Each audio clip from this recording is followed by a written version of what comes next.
compliqué.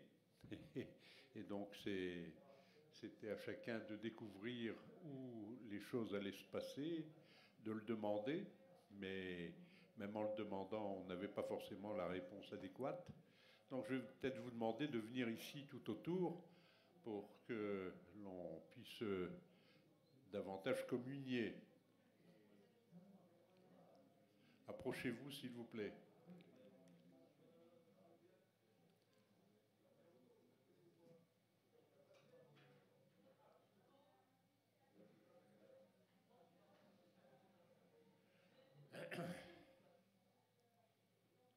Voilà. Alors, le thème comment concilier le passé et l'avenir minier, naturellement, est un thème essentiel puisque nous avons un très grand passé minier, un passé minier qui a concerné dans ce pays toutes les matières, tous les matériaux possibles et imaginables, dans la mine comme dans les carrières, puisqu'aujourd'hui, comme vous le savez, nous avons pris en charge aussi les questions qui concernent les carrières. La diversité était gigantesque.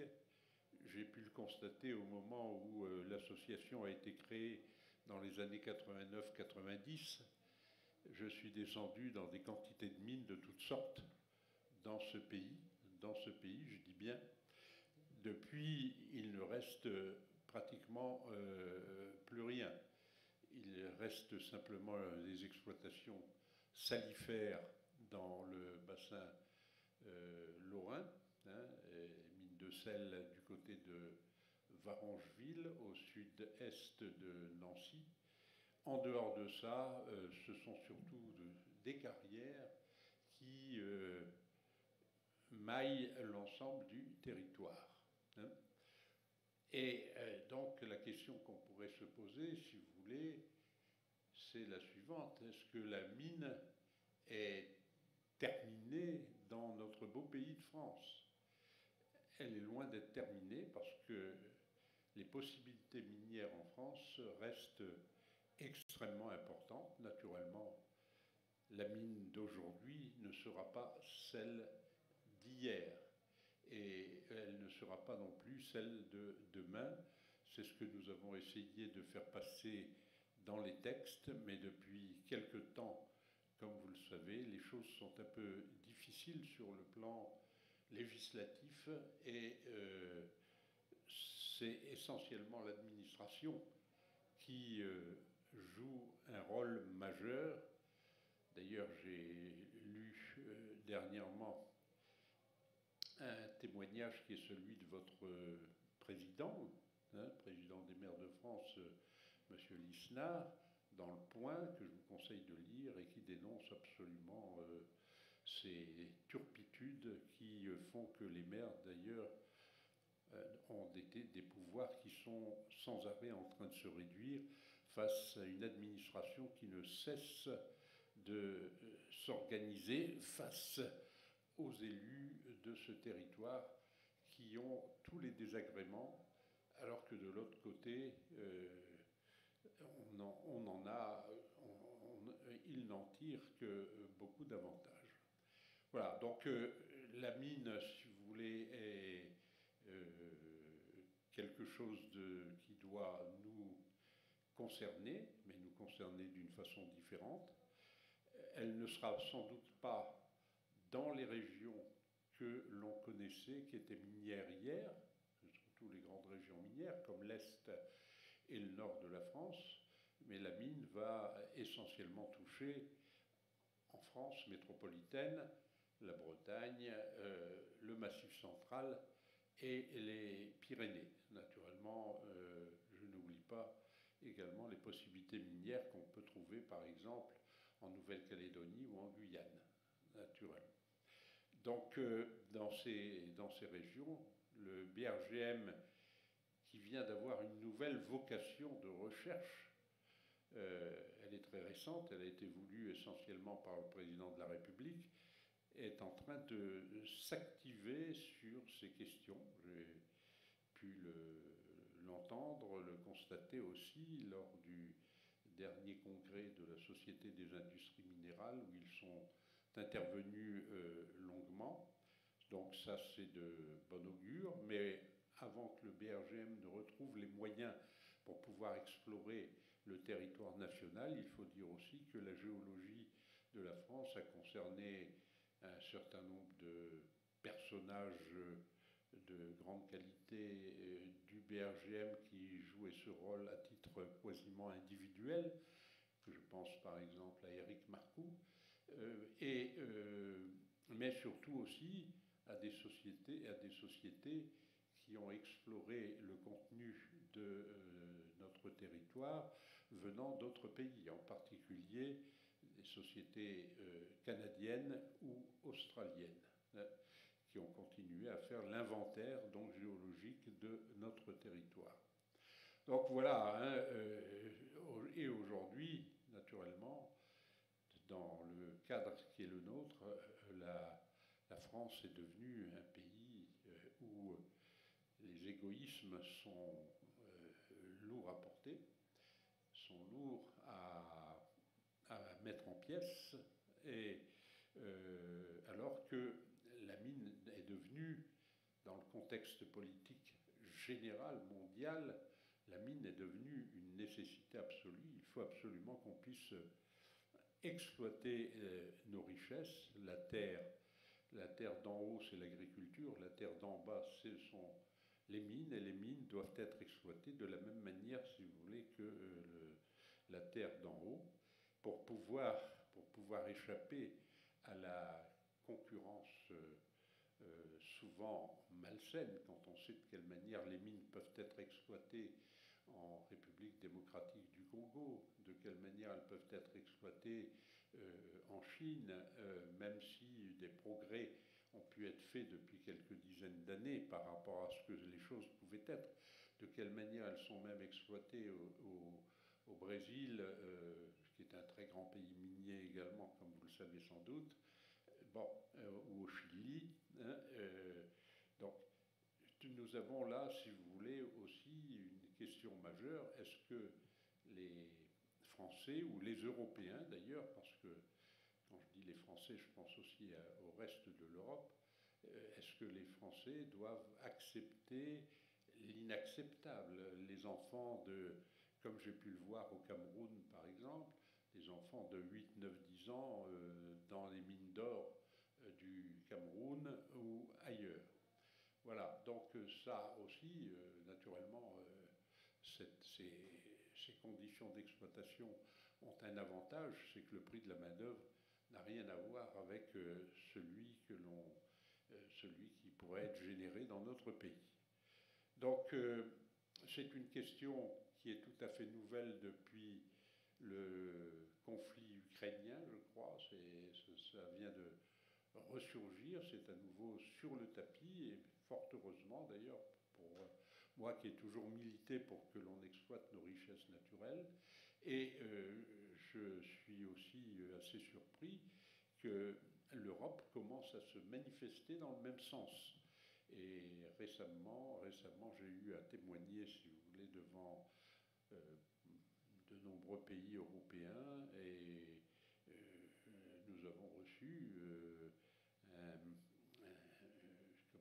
un retour vraiment très positif de la plupart d'entre eux. J'ai même d'ailleurs un peu oublié, pu constater qu'il y avait des pays où l'exploitation minière restait extrêmement importante. Je pense à la Suède, le nord de la Suède, où l'exploitation minière se poursuit dans les conditions qui doivent être celles du XXIe siècle, voire même du XXIIe siècle, pourquoi pas. Hein. Alors donc il y a tout cela, hein, c'est donc un problème la plupart du temps avec les populations, et en particulier parfois certains intérêts, des intérêts d'une mesquinerie importante. Et puis il y a, au-delà de l'exploitation minière, il y a aussi cette volonté qui doit être la nôtre de chercher à quelque niveau que ce soit.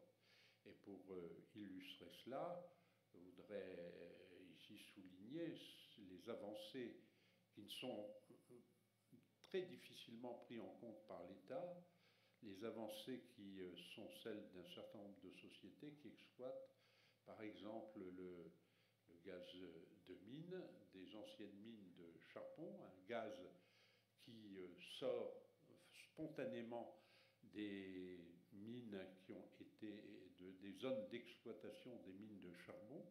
On peut faire tout ce qu'on veut, mais il sort. Et il faut qu'il sorte d'ailleurs, parce que s'il ne sort pas, il peut devenir, en se combinant à l'air, il peut devenir explosif, il devient dans ces cas-là du grisou. Hein. Donc cette exploitation a été mise en compte, et dans un premier temps, naturellement, on voyait les choses que sur le plan de la sécurité, et aujourd'hui, heureusement, on voit les choses de façon, la sécurité naturellement, mais à côté, l'environnement. Parce que le gaz de mine, c'est du CH4, du méthane, et le méthane, vous le savez sans doute, pollue 80 à 90 fois plus que le CO2.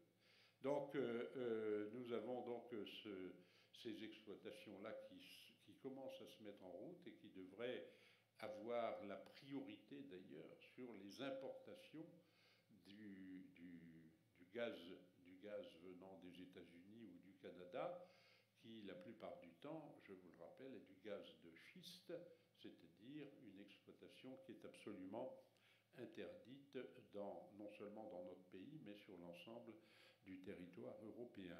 Hein. Donc vous avez cela, vous avez aussi le méthane qui peut être exploité dans les couches de charbon qui n'ont jamais été exploitées profondes. Vous savez, dans le bassin minier du Nord-Pas-de-Calais, que je connais très bien, naturellement, puisque j'en viens, on a exploité pendant les 300 ans d'exploitation minière que 10% de la ressource. Ça signifie donc qu'il reste dans le sous-sol 90% de charbon qui est inexploitable comme on le faisait hier. Hein, on est descendu d'ailleurs dans certains cas très profondément, à 1200-1300 mètres de profondeur.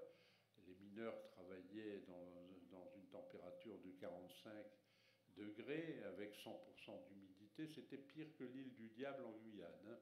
Donc, vous savez, dans tous ces domaines-là, les mineurs ont beaucoup donné. Hein, et il faut trouver, donc, quand on le peut, des conditions d'exploitation de ce charbon différentes, donc sous la forme, pourquoi pas, quand c'est possible, ça n'est pas toujours possible, sous la forme de gaz de mine. D'autant plus que certains bassins miniers en France n'ont jamais été exploités, tout simplement parce qu'il y avait trop de gaz de mine, trop de CH4, et qu'on les considérait comme dangereux. Je vous donne un exemple, le bassin de Lons-le-Saunier, personne n'en parle jamais, mais il représente quand même, si vous voulez, une réserve toujours aujourd'hui qui n'a jamais été touchée, de l'ordre de 250 millions de tonnes de charbon, hein, ce qui n'est pas énorme au regard des grandes mines qu'on peut trouver en Australie, en Chine ou ailleurs, mais pour un pays comme le nôtre, c'est quand même quelque chose. Voilà, donc, le point suivant, si vous voulez, c'est qu'en cherchant, on trouve parfois des choses tout à fait exceptionnelles.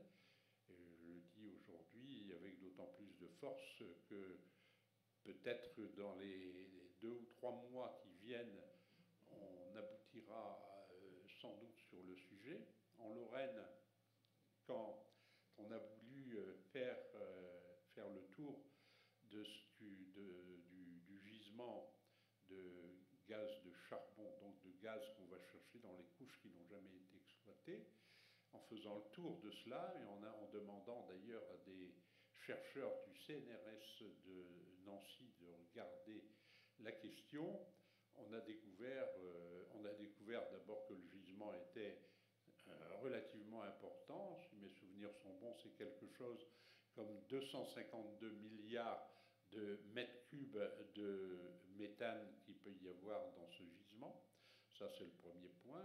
Ils ont confirmé ce que les experts allemands et français avaient pu découvrir. Deuxièmement, Deuxièmement, ils ont découvert aussi, si vous voulez, que une fois que le CH4 avait quitté le charbon, les possibilités d'injecter du CO2 dans ce charbon étaient 1000 fois supérieures que ce qu'on pouvait faire actuellement quand on injectait du CO2 dans certaines roches. Et troisièmement, à leur grande surprise, ils ont découvert qu'à 1000 mètres de profondeur, il y avait quelque chose comme 20% d'hydrogène blanc, c'est-à-dire de l'hydrogène naturel, de l'hydrogène qui est cela pour la première fois en Europe, pour la deuxième fois au monde, puisque la première fois on a découvert de l'hydrogène blanc au Mali, en Afrique. Et donc cet hydrogène blanc, d'après leurs hypothèses, se situait à 40-45% à 2000 mètres, à 3000 mètres, on était à 80-90%. Et actuellement, au moment où je vous parle, on est en train de travailler sur des sondages qui vont permettre d'aller à 4000 mètres de profondeur pour pouvoir donc vérifier ces hypothèses. Alors, quelle est l'origine de cet hydrogène blanc? On se perd en conjecture aujourd'hui. Dans un premier temps, on a cru que c'était l'atome de CH4 qui était explosé et qui libérait les quatre éléments d'hydrogène. Et puis ça a été abandonné. Il semblerait que cet hydrogène blanc se fabrique au contact du manteau et de l'écorce terrestre et qu'il sort sans arrêt. Il n'y a pas de réserve. Ça sort sans arrêt. Ça sort sans arrêt. C'est pas comme un puits de pétrole. On sait qu'un puits de pétrole, il y en a pour 10 ans, 20 ans ou 50 ans. Mais là, sans arrêt, il se fabrique lui-même. Donc, à ce contact. Et donc, la recherche va dans ce sens-là. Et donc, le bassin lorrain est assez propice à cela. Et quand j'ai interrogé, vous en doutez bien, les géologues pour savoir si on pouvait trouver d'autres situations identiques dans le pays, ils m'ont assuré que, par exemple, dans le pays ou aux alentours, ils m'ont assuré qu'en Wallonie, par exemple, les choses étaient là aussi possibles et qu'elles étaient possibles également sur le bassin minier du Nord-Pas-de-Calais qui présentait les mêmes aspects géologiques. Alors maintenant, naturellement, tout ça doit être vérifié. Et il semblerait également que le bassin minier, les petits bassins miniers, par exemple, de Saône-et-Loire, pourraient aussi être concernés. Donc vous voyez, nous avons là, et la ressource en hydrogène blanc qui avait été quantifiée par les spécialistes du CNRS au moment de cette découverte qui a eu lieu il y a très exactement 3 ans, elle représentait l'ensemble, si vous voulez, de l'hydrogène qu'on consommait actuellement, non pas en France, mais dans le monde. Dans le monde, c'est vous dire qu'à part. Mais alors, pourquoi n'a-t-on jamais, jusqu'à présent, identifié cet hydrogène blanc? C'est tout simplement parce que l'hydrogène sort là, et au fur et à mesure qu'il sort, il se mélange à l'air, et quand il arrive à la surface de la Terre, il est complètement mélangé à l'air et on ne peut absolument pas l'identifier. On ne peut l'identifier qu'en profondeur. Voilà. Voilà donc tout ce que je voulais vous dire, si vous voulez, sur l'avenir minier. Comme vous voyez, si les choses qui vont être demain véritablement identifiées, si les hypothèses d'il y a 3 ans sont confirmées demain à travers cette recherche actuelle profonde qui a mobilisé les moyens qui sont ceux essentiellement de la région Grand Est et d'un certain nombre d'associés, parce que sont associés essentiellement à cela le Luxembourg, la Sarre, qui sont très proches, la Wallonie, un peu l'État français, très peu d'ailleurs, regarde ça avec beaucoup de recul, malheureusement, alors qu'on devrait foncer là-dessus. Et politiquement, en plus de ça, il me semble que le président de la République avait donné des orientations sur cette question il y a 2 ou 3 ans, en particulier en relançant la recherche d'hydrogène blanc dans les Pyrénées occidentales, rappelez-vous-le. Hein. Mais bon, pour le moment, ça n'a pas beaucoup évolué là-bas. Mais je ne suis pas sûr, si vous voulez, que ça présente les mêmes caractéristiques qu'en Lorraine. Voilà, donc c'est là qu'on voit que quand on cherche, beaucoup de choses qui peuvent se faire. Il y a aussi, par ailleurs, d'autres mines, si vous voulez, qui devraient être exploitées et qui sont en cours de mise en route. Ce n'est pas toujours facile, en particulier le lithium dans la région de Montluçon ou encore en Alsace. Hein. Mais je vous le dis aussi, nous avons du tungstène, par exemple, sur notre territoire, qui fait qu'on a les premières non, je crois que c'est les premières réserves, si vous voulez, d'Europe de tungstène sur notre territoire. Oui. Un matériel absolument indispensable dans énormément de domaines, comme vous le savez. Donc vous voyez, c'est pour cela que l'avenir minier, me semble-t-il, devrait se réouvrir, naturellement, dans des conditions totalement nouvelles, des conditions qui ne sont pas celles d'hier et d'avant-hier. Tout le monde, quand on parle de mine, ne pense qu'à Germinal de Zola. Mais Germinal de Zola, c'était une époque avec les moyens techniques de cette époque et dans le cadre social qui était aussi celui de cette époque. Le cadre social, les moyens techniques, tout cela a évolué d'une façon gigantesque. Les progrès qui ont été faits au cours des 2-3 dernières décennies dans tous ces domaines-là sont énormes, hein, et donc tout en préservant naturellement les vies humaines, parce que je suis sans doute le premier à me battre sur ce sujet-là, puisque dans ma ville, j'ai eu la dernière grande catastrophe minière qui a fait 42 morts en 1974. Donc je sais ce que c'est que la souffrance des populations, mais aujourd'hui on a dépassé largement, si vous voulez, ces stades-là. Et donc l'avenir pourrait être donc différent. Il faut aussi, naturellement, pour que la mine reparte, intéresser tout le monde. Intéresser tout le monde comme on ne le faisait pas hier ou avant-hier.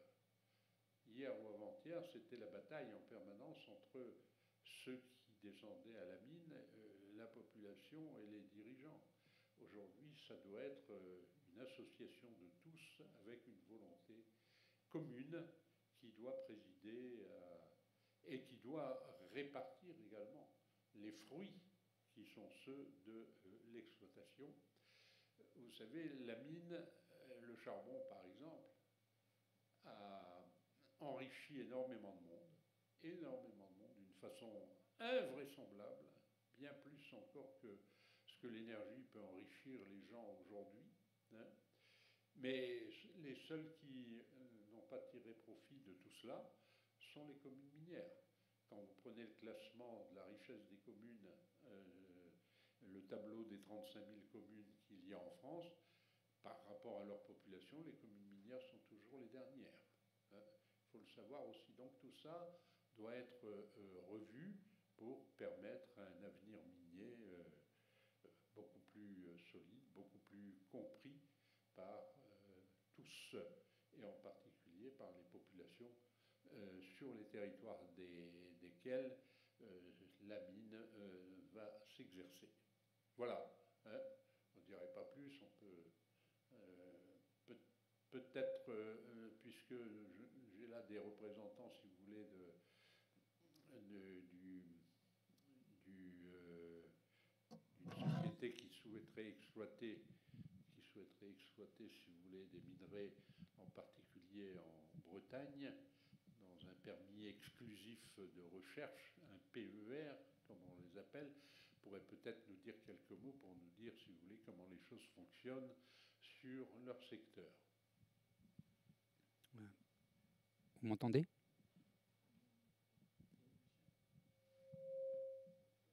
Vous m'entendez là ? Ah, ça y est. Merci à la com de me donner l'occasion de présenter les projets de Braze Ressources. Bonjour à tous. Monsieur Kucheida, vous avez fait un bon résumé de ce qui, des défis que l'on a à relever. Alors, je voudrais intervenir sur à la fois deux choses. On a parlé de renouveau minier. Certes, vous avez parlé du potentiel minier de la France. La France a un passé minier qu'on a eu tendance à oublier. Mais le prérequis à ce renouveau minier, c'est de caractériser de nouvelles ressources. Donc c'est dans ce cadre-là que notre société intervient. Il est nécessaire de connaître le potentiel géologique de notre sous-sol pour pouvoir décider d'ici quelques temps de ce qu'il est juste d'exploiter ou pas. Je rappelle que pour caractériser des ressources, le chemin est long et il faut environ une quinzaine d'années. Donc quand on parle de projet minier, eh bien, c'est à horizon 2040. Et encore, à 2040, on aura juste qualifié des ressources. D'accord ? Donc le chemin est long avant de pouvoir relocaliser nos ressources sur le sous-sol français. J'aimerais aussi donc bien préciser le cadre d'intervention de notre société. Effectivement, nous avons fait des demandes de PER, permis exclusif de recherche, qui sont toujours en cours. Nous attendons l'avis du ministère. Ce permis, c'est important quand même de bien préciser ce qui donne le droit juste à réaliser des études géologiques non invasives. D'accord ? Il s'agit de levées géophysiques, de levées géologiques et géochimiques. Si nous souhaitons aller plus loin et faire des forages, par exemple, ça nécessite des autorisations auprès de la préfecture, ça nécessitera des études d'impact. Donc voilà dans quel cadre on se situe. Il s'agit de faire de la recherche, il s'agit d'acquérir des connaissances afin de, voilà, je dirais, de prendre des décisions éclairées par après. Alors, il y a, voilà le cadre dans lequel Braze Ressources intervient. J'aimerais aussi revenir sur effectivement le renouveau minier. Il n'y aura pas de renouveau minier sans acceptation sociale. Il n'y aura pas de renouveau minier sans implication des collectivités locales. Ça me semble capital, primordial. Et Braze Ressources en a bien conscient. Vous l'avez dit, Monsieur Kucheida, donc Braze Ressources est une société avec des capitaux d'origine canadienne. Je parlais d'acceptation sociale, ça fait partie des freins. On en est totalement conscient au sein de Braze Ressources et on va tout faire pour changer cet aspect-là. Il est important que des capitaux d'origine française, européens, des sociétés puissent investir au sein de Braze Ressources. On réfléchit aussi beaucoup à comment impliquer, je dirais, les collectivités locales. On réfléchit à des systèmes, car pour nous, il est important que dès les stades, même les stades de l'exploration, les collectivités locales, donc les mairies, aient leur mot à dire. Ça nous semble important. Donc on travaille là-dessus. C'est pas simple. Il y a des idées qui émergent. On va sur le terrain des sociétés d'économie mixte, par exemple, on explore ce genre de choses. Que dire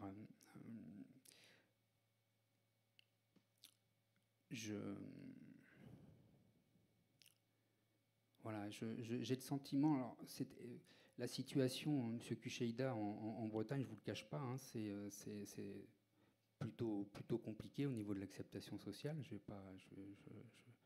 vais pas mentir là-dessus. Ce que je ressens, moi, en fait, en France, hein, on est un pays où on a plutôt tendance à s'opposer plutôt qu'à trouver des solutions ensemble. Je le regrette, c'est dommage. On est à un stade d'exploration, on est dans un stade de connaissance de notre sous-sol. On a 15 ans, si on travaille bien, si on a de la chance pour trouver un gisement. Et donc, j'aurais tendance à dire à tous nos détracteurs, eh bien, voilà, on a 15 ans pour travailler ensemble et pour trouver des solutions ensemble. Et vraiment, Bryce Ressources est ouvert à ça, clairement.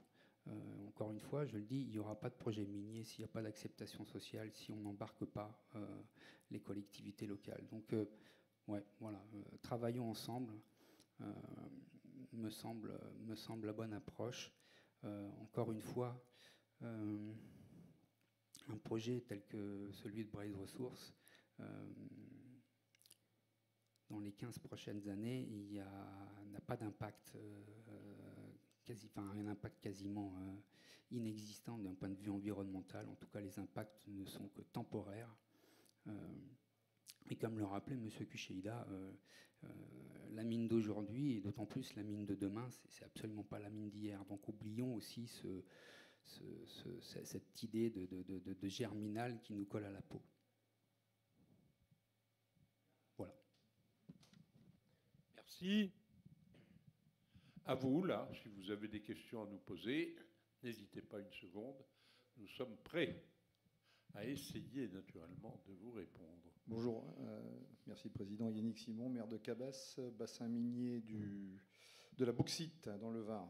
Donc, ça aussi, c'est un peu oublié, mais la France a produit son aluminium pendant de nombreuses années et ma commune avait la plus grande mine de bauxite d'Europe sur son territoire. Maintenant, elle a le meilleur rosé d'Europe aussi, mais bon, c'est un autre problème. On en reparlera plus tard à la sortie, si vous en voulez bien.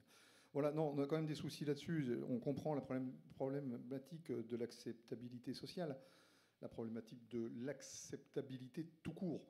C'est-à-dire que même quand il n'y a pas de problématique d'acceptabilité au niveau local, c'est-à-dire que la population n'est pas forcément contre, qu'il y a, à partir du moment où les élus locaux sont capables d'expliquer, on a une problématique d'acceptation des services de l'État, et notamment des DREAL. C'est très simple, hein, même pour un parc photovoltaïque, ça devient quasiment impossible d'en faire un, à partir du moment où vous avez une plante quelconque, etc. Alors qu'en fait, on a des tas de systèmes de compensation qui ne sont même plus des compensations financières, mais qui sont des compensations territoriales. Bref, si on veut continuer, si on veut aller plus loin, si on veut vraiment avoir un minimum de ressources sur notre territoire sans être obligé de les importer, il faudra, au-delà de la déclaration d'utilité publique, des simples DUP, inventer une déclaration, une déclaration d'utilité stratégique. Une DUS, une déclaration d'utilité stratégique. À partir du moment où ça devient stratégique pour la nation et pour sa survie même, pour certains métaux, comme tu disais le tungstène, il y a des tas de métaux sur lesquels on ne peut plus rien faire au niveau industriel si on ne l'a pas. Et on en importe 95%. C'est-à-dire que c'est illusoire de penser qu'on peut avoir une nation susceptible d'investir, de continuer à travailler et de grandir si on n'a pas cette déclaration d'utilité stratégique qui permet, un système qui permet notamment aux entreprises, hein, bien sûr, sous le couvert de tous les services possibles et imaginables de l'État, de pouvoir exploiter certains minerais. D'autre part, comme tu l'as dit, les communes minières sont des communes pauvres, bien placées pour le savoir. À un moment donné, il y aura aussi un système pour rendre acceptable plus facilement sur le territoire l'utilisation, l'exploitation, que les communes puissent aussi directement toucher des subsides directement de l'exploitation, pour le même principe que l'IFER. Pour ceux qui connaissent l'IFER pour la production d'énergie, c'est maintenant à hauteur 50% pour le département de la taxe 35 du peu que je me rappelle pour la Comcom, ou pour le PCI, et 15 pour la commune. Et à partir du moment où on arrive à intégrer aussi une notion économique locale, ça passera beaucoup plus facilement. Mais là, à l'heure actuelle, vous êtes bien placé pour le savoir, on a plus les freins à main tirés à tout l'écran que le frein à main baissé et ça roule. Voilà, c'est une petite réflexion. Accessoirement, je travaille un peu avec Jean-Pierre depuis quelques années, donc le sujet m'intéresse. Merci, merci. Qui veut dire un mot là? Vous n'êtes pas nombreux, mais je suis désolé, c'était tellement mal indiqué. Pas indiqué du tout, c'était pas indiqué du tout, d'ailleurs, il y a un problème de communication. Ah ouais, là, franchement, je vais signaler ça à André Léniel parce que c'est mon interlocuteur et je lui ai demandé si c'est pas se moquer du monde. Hein. L'année dernière, on avait une salle pleine. Aujourd'hui, on est à 5-6. Comment? Il y a la qualité aujourd'hui. Ah, on a la grande qualité, la preuve. La preuve. Hein. Une expression du maire du Var, de Cabas, est magique. Voilà, allez-y, hein. Jeunes gens, jeunes filles, puisque j'ai une dame qui vient d'arriver là. Ah, c'est Gisèle. Ah, Gisèle que je connais depuis toujours, depuis la création d'Acom France. Ouais. La Lorraine, Gisèle. Hein. Non, pas Varangéville, c'est un peu pas loin de Varangéville, c'est vrai. Où on a un bassin salifère important, donc une exploitation. Vous savez combien fait le bassin salifère de Lorraine? 300 km de long et 150 km de large. Hein. Donc, sur le plan du sel, on est couvert pour longtemps. Oui, tout à fait. Donc, en fait, le problème chez nous, ce sont les méthodes d'exploitation. Enfin, le problème, si c'en est un. C'est-à-dire qu'actuellement, on change de méthode d'exploitation. Avant, c'était une méthode où les terrains s'effondraient. Donc, on avait des cavités importantes qui se remplissaient d'eau tout doucement. Et puis maintenant, on laisse les terrains en suspension. Donc, ils prennent une hauteur de sel beaucoup moins conséquente sur des superficies bien plus importantes pour pouvoir avoir les mêmes quantités de sel. En 95-97, il y a eu un problème à Serville où en fait il y a eu ils injectaient de l'eau de la Meurthe pour y faire leur canalisation et pour voilà, donc ils faisaient des forages, ils injectaient de l'eau de la Meurthe pour y faire un petit canal et ensuite exploiter. En fait, l'eau ils l'injectaient en dessous du village, donc c'était un peu problématique. Depuis, il y a eu beaucoup de mesures qui ont été prises justement pour sécuriser tout ça.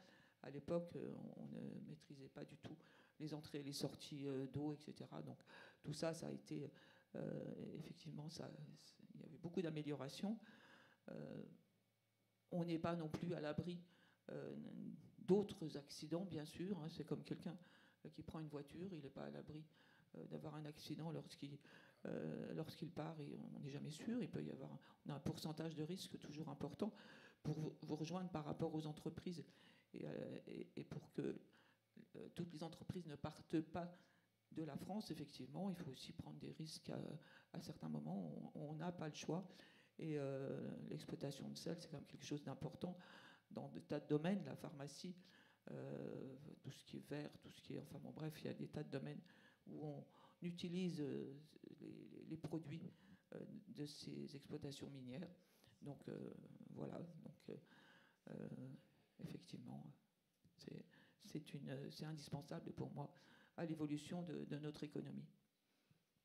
Merci Gisèle, hein, mais les gens de bonne volonté comme peut l'être Gisèle, il n'y en a malheureusement pas beaucoup. Encore que je tiens à dire que j'ai rencontré pas mal de maires dans le Morbihan et dans le Maine-et-Loire, et quand il s'agissait des maires, naturellement, j'ai eu le sentiment qu'ils avaient surtout besoin d'être rassurés, qu'ils avaient surtout besoin d'être épaulés par l'administration qui ne fait rien, je dis bien qui ne fait rien dans ce domaine-là, quand il n'y a pas de contraintes légales.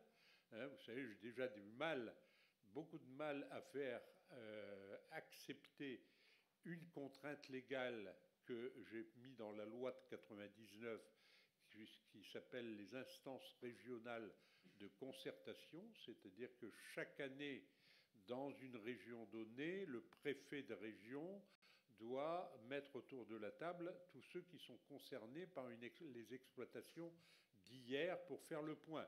Nous le faisons régulièrement dans le Nord-Pas-de-Calais. Hein, et je peux vous dire que ça se passe très bien. Parce que régulièrement, nous voyons, si vous voulez, qu'il n'y a pas de catastrophe prévisible, pour commencer.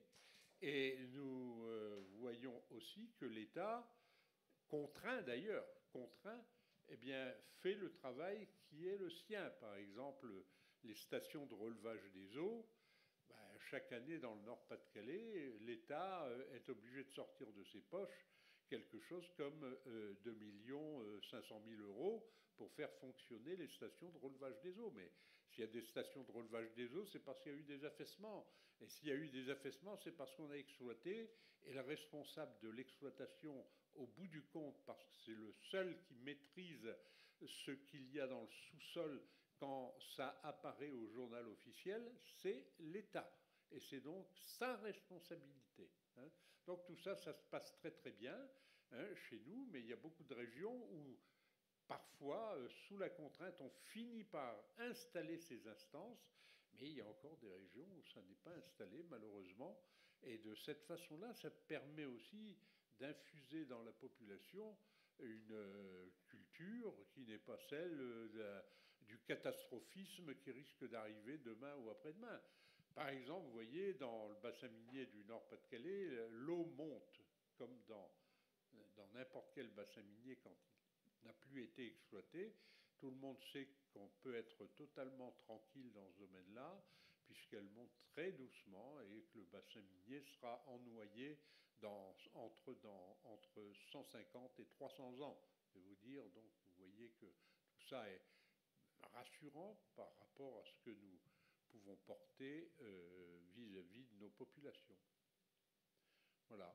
Merci Gisèle en tout cas. Monsieur, vous, pas de problème? Peut-être oui.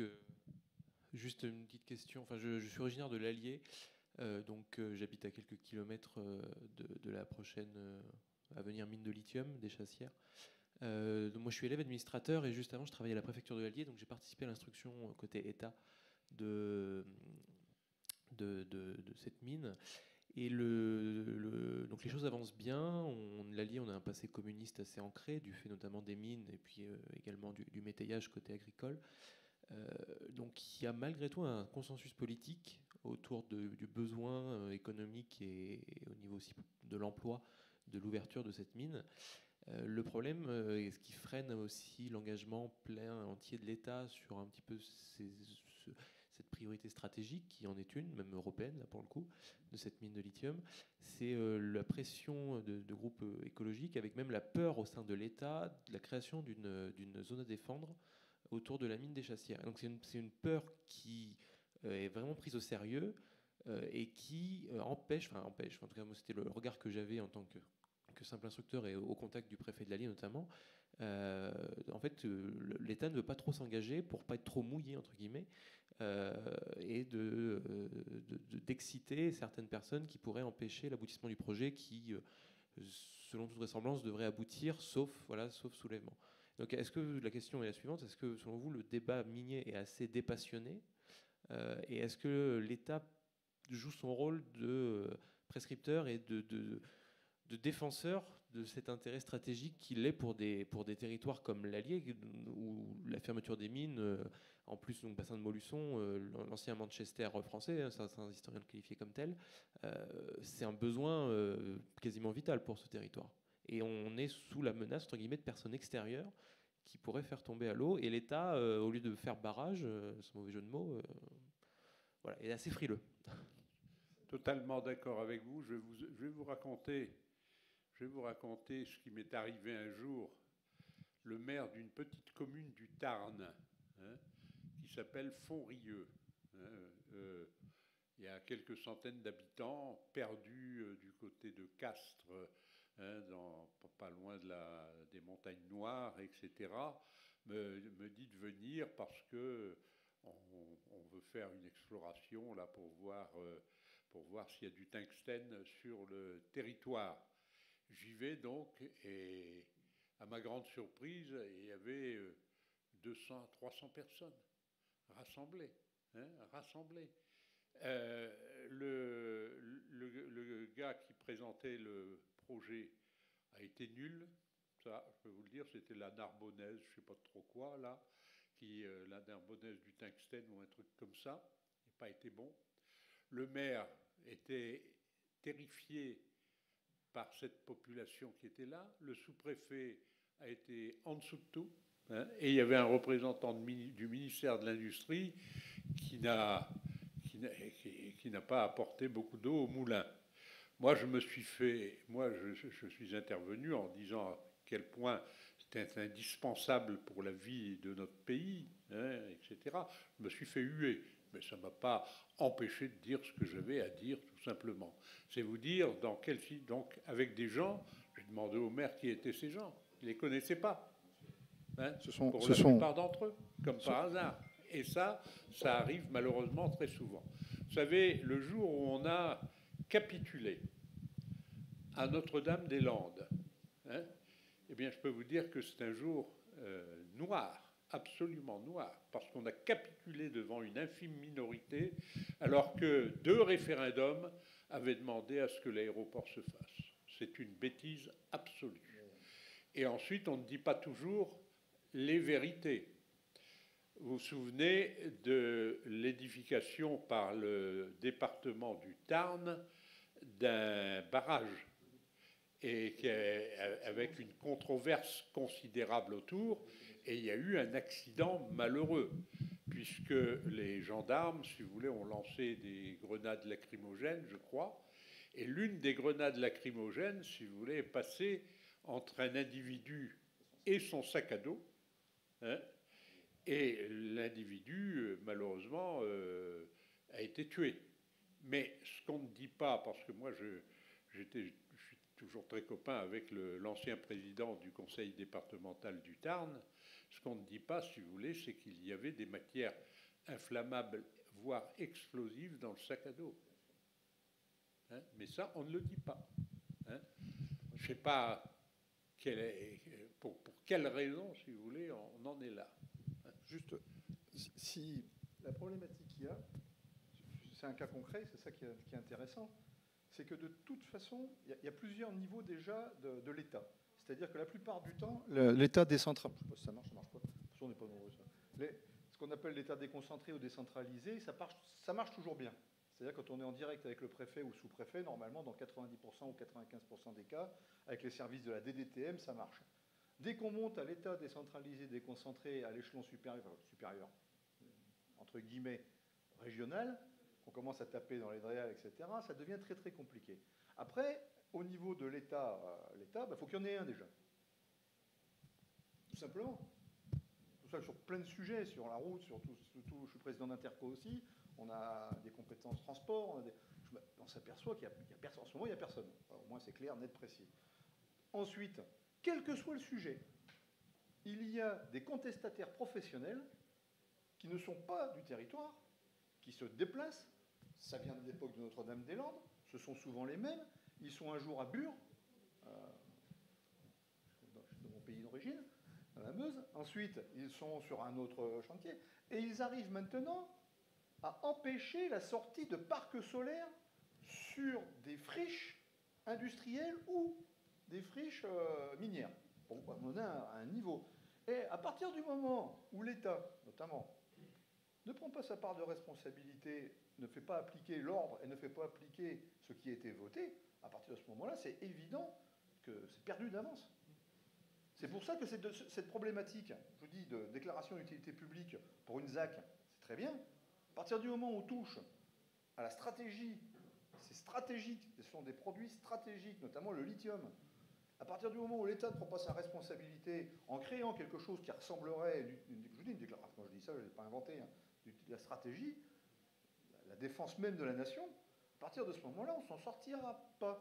Et ce petit microcosme de zadistes qui tournent, qui virent, etc., qui ne vivent que de ça, eh ben on les aura partout. Par contre, oui, il faut que, l'entreprise qui arrive soit carrée, soit capable d'expliquer, soit capable de suivre et d'expliquer l'après-mine, comment ça se passera, être capable d'avoir les reins assez solides pour mettre quelques millions d'euros à la caisse des dépôts et consignations pour gérer l'après-mine, parce qu'il y a eu des cas de gestion de l'après-mine qui ont été catastrophiques, où l'État, c'est complètement l'État qui était responsable à l'époque, maintenant ce sera des entreprises, mais qui n'a absolument rien fait. Nous, on se l'est tapé, on s'est démerdé. Le site, on s'est démerdé. Voilà. Mais là-dessus, c'est vraiment un cas concret. Vraiment. Mais pas que pour une exploitation minière. Hein. C'est du NIMBY, Not in my backyard, pour les locaux. Et puis en fait, c'est nulle part ailleurs. Hein. Je ne sais plus comment on dit en anglais, NIM, je ne sais plus quoi. Il doit y avoir un truc en français. C'est nulle part en fait, pour certains. Ce sera tout. On sera contre tout du début à la fin. L'histoire de Notre-Dame-des-Landes, c'est le début de la fin. C'est le début de la fin. Après, la responsabilité de l'État et de ses services, moi, totalement confiance au niveau de l'État décentralisé dans les préfectures pour pouvoir faire avancer les projets. Quand ils sont faisables aussi, il ne faut pas faire n'importe quoi. Puis à partir de l'échelon supérieur, et tant qu'on n'aura pas un État fort, capable de faire respecter la loi notamment, faire respecter et empêcher, parce qu'on revient à ce que tu as dit sur le lac, il était dit n'importe quoi sur ce lac, hein. N'importe quoi, c'était pas une méga bassine, c'était ce qu'on appelle une retenue collinaire. Ce que faisaient les Mésopotamiens à l'époque pour garder de l'eau, au lieu d'aller pomper dans la nappe phréatique, ces cons-là, ils ont empêché qu'on garde un peu d'eau qui allait partir à la rivière et à la mer pour pouvoir arroser, je ne sais trop quoi d'ailleurs, ce qu'ils font là-haut, du maïs ou quoi que ce soit. Stratégie, l'énergie, la production industrielle et l'alimentaire.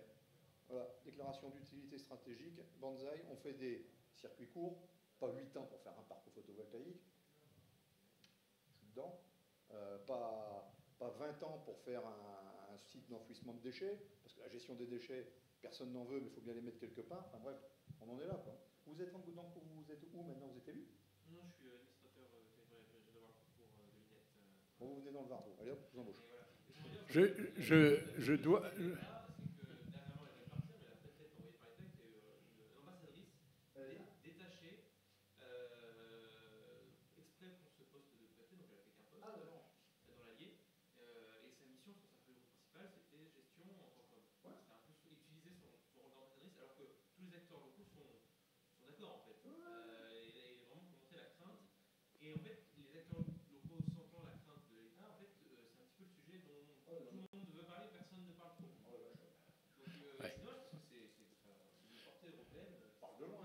Je vais venir vous voir, j'ai eu le maire des Chastières il n'y a pas longtemps, donc je vais venir vous voir dans l'Allier un de ces jours-là. Mais je voulais, pour conclure là sur cette affaire, en fonction de ce que vient de dire Yannick, je voudrais dire tout simplement que sur les matériaux stratégiques de ce genre-là, il y a une chose toute simple à faire de la part de l'État, c'est de faire ce qu'il a fait avec Notre-Dame, la reconstruction de Notre-Dame. On est passé outre toutes les règles, au-delà de toutes les règles, si vous voulez, habituelles. Le tungstène ou le lithium sont des matériaux dont on a absolument besoin dans le domaine industriel, et il y en a beaucoup d'autres. Eh bien, il faut faire de même dans ce domaine-là également, tout simplement. Et ça, c'est l'idée, si vous voulez, qu'on devrait mettre, nous, au titre de l'Association des communes minières, en place pour l'avenir, naturellement, tout en préservant l'intérêt, je dis bien l'intérêt des populations locales à chaque fois, parce qu'elles ont beaucoup de mérite d'accepter ce genre de situation, même si, au-delà de l'exploitation, vous savez, moi, je ne me plains pas de l'exploitation du charbon dans le bassin minier du Nord-Pas-de-Calais, parce que ça a modelé d'une manière différente des paysages qui n'étaient pas forcément les plus attrayants. Hein, bon, voilà. Oui, moi je voudrais réagir aussi, parce que votre remarque est vraiment intéressante. Et si je prends le cas de Braize Ressources, donc on parle de renouveau minier. C'est un sujet qui est franchement très sensible, hein, et on se trouve un peu dépourvu en fait. Hein. On est seul, on est complètement seul. Et le problème, c'est que se retrouver seul face à une population qui a besoin de renseignements, notre voix, elle porte, mais elle ne porte pas suffisamment. Pourquoi ? Parce qu'en fait, on est quand même jugé parti là-dedans. Donc on a complètement besoin des services de l'État pour expliquer pourquoi il est important qu'on reprenne cette exploration et qu'on relocalise nos ressources. Je porte cette voie-là, mais en fait, ce n'est pas suffisant. Donc ça, c'est clairement, et on le voit quand par exemple, il y a le Diames via M. Gaillezo qui s'investit et qui connaît très bien son sujet et vient parler de la nécessité de relocaliser ses ressources auprès des élus, par exemple, eh bien c'est bien, c'est important. Il y a ça, et puis il y a nous, notre dossier, il est en instruction depuis 2 ans. 2 ans, eh bien voilà, ça fait 2 ans que nos détracteurs, ils occupent le terrain, qui grignotent, qui font peur, et face à ça, on est complètement démunis.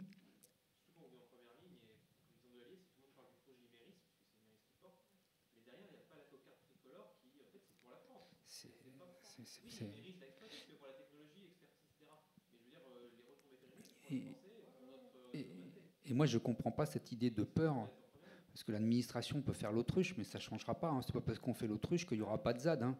Au contraire, pour moi, il faut vraiment qu'ils mouillent leur chemise. Carrément qu'il y a des bonnes administrations, notamment au niveau de la... attention à ce que je veux dire. Dans les DREAL, il y a des gens qui attisent ces gens-là. Non, mais vous savez, des Khmers verts infiltrés. moi j'ai une longue expérience de la relation avec l'administration, puisque elle remonte aux années 70. Je peux vous dire une chose, c'est que les responsables de cette administration, à 80%, au moins, à 80%, ne songent, si vous voulez, qu'au job de demain et d'après-demain. Et moins il y a de vagues, et mieux c'est. Et moins j'ai à prendre de responsabilités, et mieux c'est. C'est cela le problème majeur, si vous voulez, de notre pays. Le sous-préfet, eh bien, il ne pense qu'à devenir préfet. Le préfet, il ne pense qu'à devenir préfet de région. Et quand il a sa préfecture de région, il veut avoir la première. Il va avoir Marseille, c'est ça? Circade de Macron. Comment? Le préfet de région PACA, il devait venir pour un sujet ruralité avec le préfet, voilà. Bon, en fait, il était parti à Paris, il était nommé directeur de cabinet d'Emmanuel Macron. Ah oui. Voilà, alors donc vous savez, et puis après, moi j'ai quand même rencontré des gens qui s'engageaient. Il y en a, mais ils sont malheureusement minoritaires. Et on n'a pas toujours la chance de tomber sur l'un d'entre eux. Bon. Moi, ce que je voulais ajouter, c'est que, vous voyez, l'an dernier, quand on a fait l'atelier, on a eu plusieurs maires de Bretagne qui sont venus nous voir, parce qu'ils étaient dans plein de questionnements. Et donc, le président a dit l'an dernier que vous iriez les voir. Ça a été le cas. Et parce que là, ce qu'on s'est rendu compte, c'est qu'avec l'intervention de notre président pour les informer sur le bien fondé de tout ça, aucun maire n'était au courant du pourquoi, du comment, de ce fameux permis de recherche. Donc nous, quelque part, enfin mon président a fait quelque part leur boulot, parce qu'ils n'avaient aucune information venant de l'État. Voilà. Et c'est triste. Voilà, on va se faire engueuler parce qu'on tient la salle trop tard.